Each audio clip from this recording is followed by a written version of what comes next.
Кайманаттын ээси жеңишке ээ болду. Анвар Турсуновдун ал шакирт болчу. Биз болсо кийинки жупка назарыңыздарды бурабыз.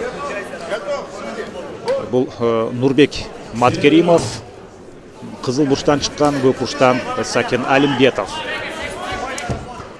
66 килограмм салмак чембирдигиндегилер.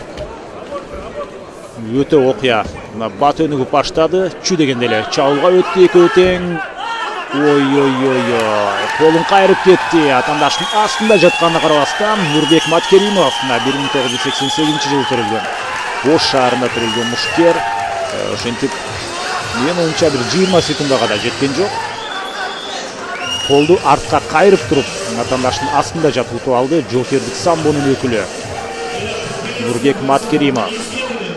Ал эми Сакен Алимбетов ошентип ийгилик бул ирет жылмайган жок. Член делегации Гаплыев. А в этом бою в первом раунде за 17 секунд боевым приемом на руку победу одержал Маткеримов Нурбек. Мына ошентип 17 секунд экен, чындыгында 20 секундага да жете туруп 17 секунд атандашын уталган Нурбек Маткеримовду жеңиш менен куттуктайм.